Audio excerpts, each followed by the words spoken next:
শ্রী রাধা মাধবের চরণে অসংখ্য প্রণাম জানিয়ে আজ আমি শ্রীমদ্ ভাগবত গ্রন্থের চতুর্থ অধ্যায় জ্ঞান যোগের 6 নং শ্লোক থেকে আলোচনা করছি। অপ্রাকৃত পারমার্থিক জ্ঞানের স্বরূপ উদ্ঘাটন বিষয়ে ভগবান এই অধ্যায়ের মধ্য দিয়ে জ্ঞান দান করেছিলেন। আত্মার চিন্ময় তত্ত্ব, ভাগবত তত্ত্ব ও ভগবান ও আত্মার সম্পর্ক সমন্বিত অপ্রাকৃত তত্ত্বজ্ঞান, বিশুদ্ধ ও মুক্তি প্রদানকারী তত্ত্বজ্ঞান দান করেছিলেন। এই প্রকার জ্ঞান নিঃস্বার্থ ভক্তিমূলক কর্মেরই ফলস্বরূপ এবং পরমেশ্বর ভগবান গীতার সুদীর্ঘ ইতিহাস, তার অবতরণের বিভিন্ন উদ্দেশ্য এবং সদ্গুরুর সান্নিধ্য লাভের আবশ্যকতা বিষয়ে জ্ঞান দান করেছিলেন জ্ঞানযোগ অধ্যায়ের মধ্য দিয়ে। আমরা প্রথম অধ্যায়ে দেখেছি ভগবান শ্রীকৃষ্ণ কুরুক্ষেত্রের রণাঙ্গনে দাঁড়িয়ে অর্জুনকে দিব্যজ্ঞান দান করেছিলেন, কারণ অর্জুন উভয় সেনাদলের মধ্যে নিজের আত্মীয় গুরুবর্গ দেখে তিনি বিষাদগ্রস্ত হলেন, যুদ্ধ করবেন না বলে স্থির করলেন। দ্বিতীয় অধ্যায়ে দেখা যায় যে ভগবান শ্রীকৃষ্ণ অর্জুনকে কর্তব্যকর্ম সম্পাদনের জন্য উদ্বুদ্ধ করতে ভক্তিযোগ এবং বুদ্ধিযোগের জ্ঞান দান করেছিলেন।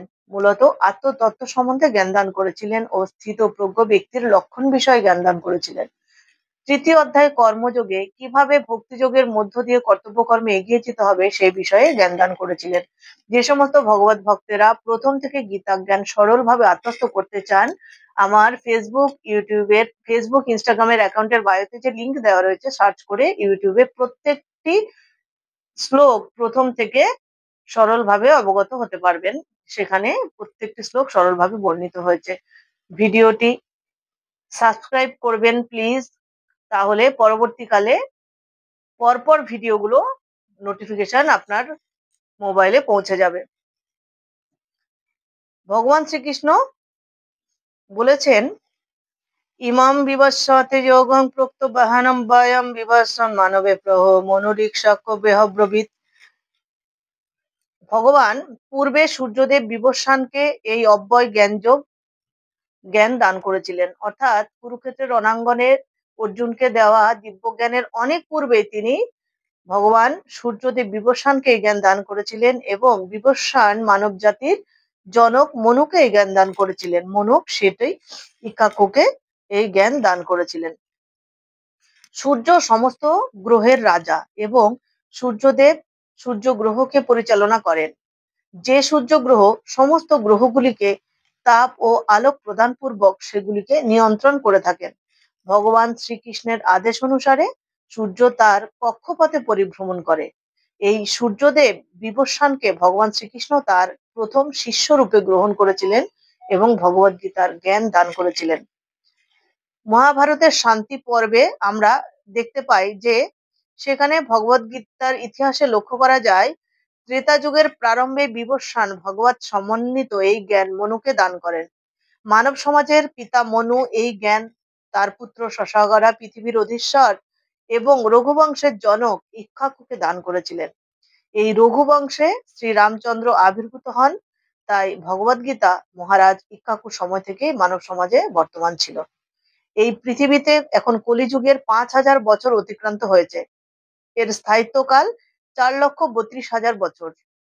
এর আগে ছিল দাপর যুগ, যেটি 8 লক্ষ বছর পর্যন্ত স্থায়ী ছিল। তার আগে ছিল ত্রেতা যুগ, যেটি 12 লক্ষ বছর পর্যন্ত স্থায়ী ছিল। এভাবে প্রায় 20,05,000 বছর আগে মনু তার শিষ্য ও পুত্র পৃথিবীর অধীশ্বর ইক্ষ্বাকুকে ভগবদ গীতার জ্ঞান দান করেছিলেন। আবার আজ থেকে 5000 বছর আগে কুরুক্ষেত্রের রণাঙ্গনে দাঁড়িয়ে ভগবান শ্রীকৃষ্ণ তার প্রিয় সখা অর্জুনকে ভগবদ গীতার জ্ঞান দান করেছিলেন। অর্জুনের মধ্য দিয়ে তিনি সমগ্র জগৎবাসীকে এই জ্ঞান দান করেছিলেন। এবং পরম্পরা প্রাপ্ত মিমং রাজর্ষয় বিদু যশ কালে নেহ মহতা যোগ্য নষ্ট পরন্তপ। হে পরন্তপ, এভাবে পরম্পরা ক্রমে প্রাপ্ত এই পরম বিজ্ঞান রাজর্ষিরা লাভ করেছিলেন, কিন্তু কালের প্রভাবে পরম্পরা ছিন্ন হয়ে গিয়েছিল, তাই সেই যোগ নষ্টপ্রাপ্ত হয়েছে। অর্থাৎ ভগবান অনেক আগেই পুরাকালে বিবস্বানকে প্রথম এই জ্ঞান দান করেছিলেন। গুরু পরম্পরায় এই জ্ঞান প্রবাহিত হতে থাকে একসময় কালের প্রবাহে তা নষ্ট হয়ে যায়, তাই তিনি এই জ্ঞানকে পুনরুজ্জীবিত করার প্রয়োজন মনে করলেন। তাই কুরুক্ষেত্রের রণাঙ্গনে অর্জুনের মধ্য দিয়ে জগৎবাসীকে আজ থেকে 5000 বছর আগে এই জ্ঞান আবার দান করেছিলেন। স এবায়ং মায়াতি হদ্যোগং প্রোক্তা পুরাতন ভক্ত সীমে সকাচেতি রহস্যং হেত দুত্তমম। অর্থাৎ সেই সনাতন যোগ আমি এখন তোমাকে বললাম, ভগবান শ্রীকৃষ্ণ অর্জুনকে বললেন, কারণ তুমি আমার ভক্ত ও সখা এবং তাই তুমি এই বিজ্ঞানের অতি গূঢ় রহস্য হৃদয়ঙ্গম করতে পারবে। ভগবান তার প্রিয় সখাদের অন্তরঙ্গ সুহৃদদের যুগে যুগে অবতরণের সময় অবতরণ করেন তার লীলা বিলাসে সাহায্য করার জন্য। তাই অর্জুন তার প্রিয় সখা, পরম ভক্ত, শুদ্ধ ভক্ত, তাই অর্জুনকে তিনি বেছে নিয়েছিলেন এই পরম জ্ঞান আত্মস্থ করার জন্য। তাই অর্জুনকে তিনি তার পরম জ্ঞান দান করেছিলেন। আসরিক ভাবাপন্ন মানুষ কখনোই ভগবদ গীতার যথার্থ মর্ম উপলব্ধি করতে পারবে না। তাই ভগবান শ্রীকৃষ্ণ বললেন যে ভগবানের একজন শুদ্ধ ভক্তই শুধুমাত্র পারে ভগবদ গীতার তত্ত্বজ্ঞান উপলব্ধি করতে, কিংবা যার অন্তরে সামান্যতম ঈশ্বর চেতনা নিহিত থাকে সেই ব্যক্তিও ভগবত জ্ঞান ধীরে ধীরে উপলব্ধি করার মধ্য দিয়ে ঈশ্বর সন্ধানের পথে ব্রতী হতে পারবে। তাই ভগবান শ্রীকৃষ্ণ অর্জুনকেই এই জ্ঞান দান করেন। অর্জুন উবাচ, অর্জুন বলেন, অপরং ভবতে জন্ম পরং জন্ম বিবস্বত কথমেদত বিজ্ঞানীয়ং তমাদৌ প্রোক্তবানিতি। সূর্যদেব বিভূষণের জন্ম হয়েছিল তোমার অনেক পূর্বে, তুমি যে আদিকালে তাকে এই জ্ঞান উপদেশ দিয়েছিলে তা আমি কেমন করে বুঝবো? ভগবানের একজন শুদ্ধ ভক্ত যদি হয় তাহলে তিনি ভগবানকে আদেশ করতে পারেন, ভগবানের কাছে প্রশ্ন করতে পারেন কোনো বিষয়ে সন্দেহ উপস্থিত হলে। প্রিয় ভক্ত রূপে অর্জুন তাই করেছিলেন। পূর্ববর্তী অধ্যায়ে আমরা দেখেছি যে ভগবান শ্রীকৃষ্ণকে অর্জুন আদেশ করেছেন যে রথটি উভয় সেনাদলের মাঝখানে স্থাপন করো। আমি দেখব উভয় সেনাদলের মধ্যে যুদ্ধ করার অভিলাষী হয়ে কারা এসেছে, আমাকে কাদের সাথে যুদ্ধ করতে হবে। অর্থাৎ এখানে দেখা যায় ভগবানকে অর্জুন আদেশ করছেন। আবার অর্জুনের আদেশ মতো ভগবান রথটিকে উভয় সেনাদলের মাঝখানে স্থাপন করেছেন। তাই আমরা এর মধ্য দিয়ে বুঝতে পারি যে ভগবানের শুদ্ধ ভক্ত হলে ভগবান ভক্তি হৃদয়ের অবস্থা বুঝতে পারেন। ভগবান বুঝতে পেরেছিলেন যে অর্জুন উভয় সেনা দলের মধ্যে কারা কারা যুদ্ধ করতে এসেছে। রথী মহারথীদের দেখে হয়তো তিনি যুদ্ধ করতে নাও চাইতে পারেন, তিনি শোকাহত হতে পারেন। ভগবান ভক্তি হৃদয়ের কথা অনুমান করতে পারেন, আবার ভক্তের আদেশও পালন করতে পারেন, সেই আদেশ মতো কাজও করতে পারেন। কারণ অর্জুনের মধ্য দিয়ে ভগবান এই জগৎবাসীকে দিব্যজ্ঞান দান করেছিলেন। ভগবান অর্জুনের রথের সারথি হয়ে কুরুক্ষেত্র রণাঙ্গনে যুদ্ধে অংশ নিয়েছিলেন। আমরা যদি ভগবানের শুদ্ধ ভক্তে পরিণত হতে পারি, এইভাবে ভগবান আমাদের সাথেও সব সময় অবস্থান করে আমাদের ইন্দ্রিয়গুলিকে সৎকর্মে পরিচালনা করবেন।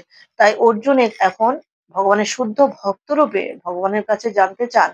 তিনি আগে আগে সূর্যদেবের আগে জন্ম তার হয়নি, অর্থাৎ সূর্যদেব তার অনেক জন্মের অনেক আগেই আবির্ভূত হয়েছিলেন। তাহলে কিভাবে তিনি সূর্যদেব বিভূষণকে তার ভগবত জ্ঞান দান করেছিলেন?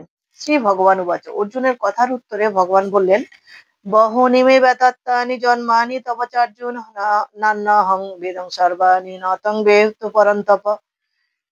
হে পরন্তপ অর্জুন, আমারও তোমার জন্ম বহুবার হয়েছে।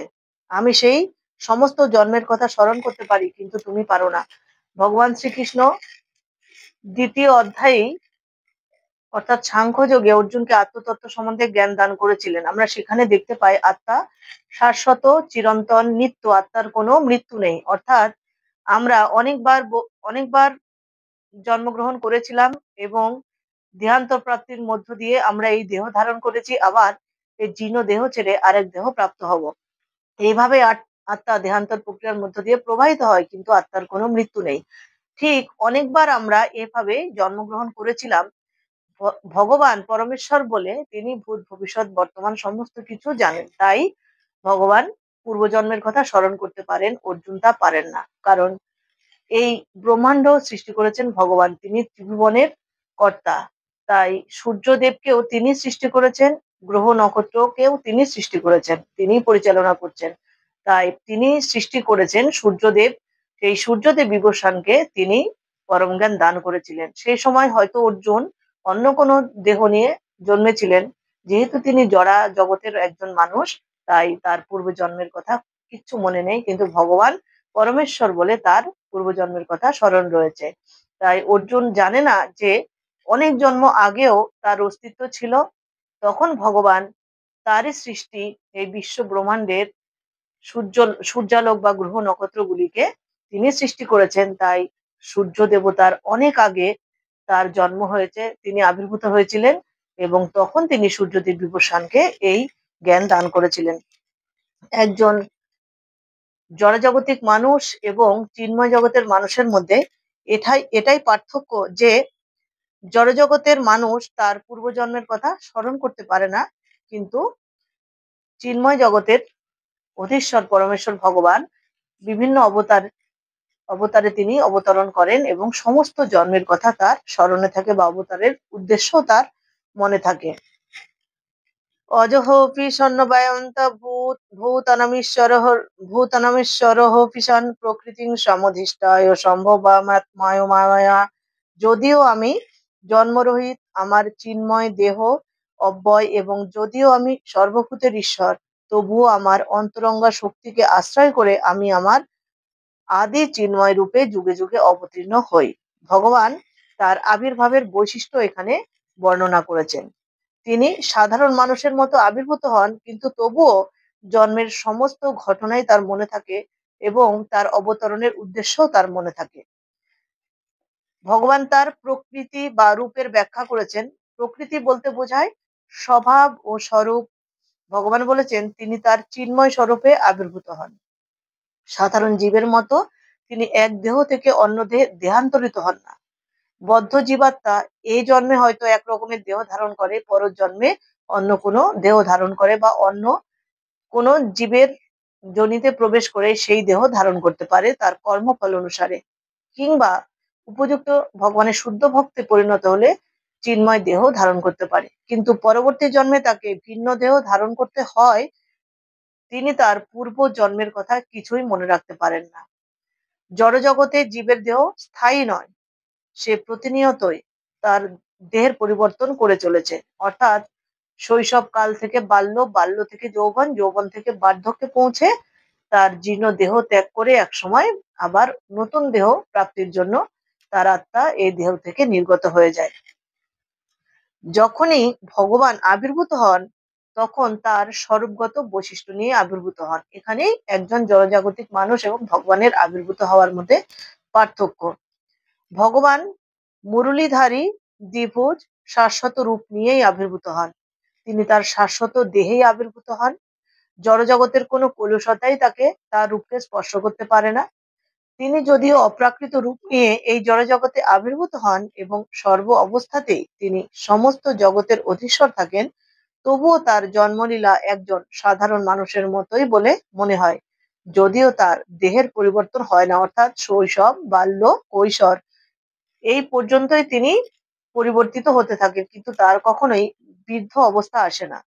মহাভারতের যুদ্ধ যখন হয়েছিল, ভগবান শ্রীকৃষ্ণের পৌত্র ছিল, তাই সেই বিচারে ভগবান শ্রীকৃষ্ণের অধিক বয়স হওয়ার কথা, অর্থাৎ তিনি বৃদ্ধ অবস্থায় পৌঁছে যাওয়ার কথা বয়সের হিসাবে, কিন্তু দেখা যায় তিনিও সেখানেও তাকে চির যৌবন রূপে দেখা গিয়েছে। আমরা ভগবানের প্রতিকৃতিতেও দেখতে পাই যে তিনি চির যৌবনে সম্পূর্ণা, অর্থাৎ ভগবানের বাল্য, শৈশব, বাল্য, কৈশোর আসে বা যৌবন আসে, কিন্তু এর পরবর্তী অবস্থা তার আসে না, অর্থাৎ বৃদ্ধ অবস্থা প্রাপ্ত হন না। কিন্তু একজন জড়জাগতিক মানুষ শৈশব, বাল্য, যৌবন, বৃদ্ধ অবস্থার পর থেকে তার জীর্ণ দেহ ছেড়ে আত্মা ধীরে ধীরে অন্য দেহে প্রবেশ করার জন্য প্রস্তুত থাকে। তাই বলা হয়েছে যে ভগবানের কখনোই বার্ধক্য অবস্থা লক্ষ্য করা যায় না, কখনো তার দেহের অথবা বুদ্ধির কোনো ক্ষয় বা বিকার হয় না। তাই বলা যায় জড়জগতে অবতীর্ণ হলেও তিনি চিরকাল অজ, নিত্য, শাশ্বত, পুরাতন, আদিপুরুষ ও সৎ চিদানন্দময়। তার আবির্ভাব ও অন্তর্ধান আমাদের সম্মুখে সূর্যের আবির্ভূত হয়ে বিচরণ করতে করতে দৃষ্টির আড়ালে চলে যাবার মতনই। অর্থাৎ আমরা দেখি ভোরবেলায় পূর্ব দিকে সূর্য উদিত হয়, পশ্চিম দিকে সন্ধ্যেবেলায় অস্ত যায়, আবার রাতের অন্ধকার ঘনিয়ে আসে। ক্ষণকালের জন্য আমরা সূর্যকে দেখতে পাই। ঠিক ভগবানের আবির্ভাবও তাই। যেহেতু ভগবান শ্রীকৃষ্ণের আবির্ভাব ও অন্তর্ধান সাধারণ জীবের মতো নয়, তার অন্তরঙ্গা শক্তির প্রভাবে তিনি সৎ, চিৎ এবং আনন্দময় ও জড়া প্রকৃতির দ্বারা কখনোই তিনি কলুষিত হন না। তাই ভগবান চতুর্ভুজ ষড়ৈশ্বর্যপূর্ণ নারায়ণ রূপেই আবির্ভূত হয়েছিলেন। তিনি তার মাতা দেবকীকেও, যখন তিনি শ্রীকৃষ্ণ রূপে আবির্ভূত হন, মাতা দেবকীকেও তার চতুর্ভুজধারী নারায়ণের রূপ দর্শন দিয়েছিলেন। জীবেদের প্রতি অহেতুক কৃপার ফলে তিনি শাশ্বত আদি রূপ নিয়ে আবির্ভূত হন এই ধরাধামে, যাতে তারা পরমেশ্বর ভগবানের প্রকৃত রূপে মনোনিবেশ করতে পারে। অর্থাৎ আমরা পরম পুরুষ ভগবানের স্বরূপ সম্বন্ধে যদি অবগত না হই, তাহলে ঈশ্বর সন্ধানে কখনোই ব্রতী হব না। তাই ভগবত জ্ঞান অর্জনের মধ্য দিয়ে যদি আমরা ভগবতের স্বরূপ সম্বন্ধে কিছুটা পরিমাণে অবগত হতে পারি, আমাদের মনে ভক্তি প্রেম উদয় হবে। ধীরে ধীরে আমরা আমাদের মন ভগবত মুখী হয়ে ঈশ্বর সন্ধানে ব্রতী হব এবং জীবনের আসল উদ্দেশ্য আত্মার অত্যান্তিক মুক্তি ঘটানোর পথে এগিয়ে যাব। তাই ভগবান বলেছেন যে কোনো ব্যক্তি যদি ভগবত জ্ঞান অর্জনের মধ্য দিয়ে শুদ্ধ ভক্তে পরিণত হন, মনের সমস্ত কলুষতা মুক্ত করে তিনি ভগবানের শুদ্ধ ভক্তে পরিণত হওয়ার মধ্য দিয়ে ভগবানের নাম, গান, শ্রবণ, মনন এবং কীর্তনের মধ্য দিয়ে জীবন অতিবাহিত করেন, তাহলে এক সময় সেই শুদ্ধ ভক্তকে আমি নিজের ধামে ফিরিয়ে নিয়ে আসি। অর্থাৎ সেই ব্যক্তি ভগবানের দিব্য ধামে আশ্রয় পাবে, ভবতরী সহজে সে পার হতে পারবে। আজ ভিডিওটি এ পর্যন্তই। দেখা হবে পরের ভিডিওতে পরবর্তী শ্লোক আলোচনার মধ্য দিয়ে। নমস্কার, সকলেই ভালো থাকবেন।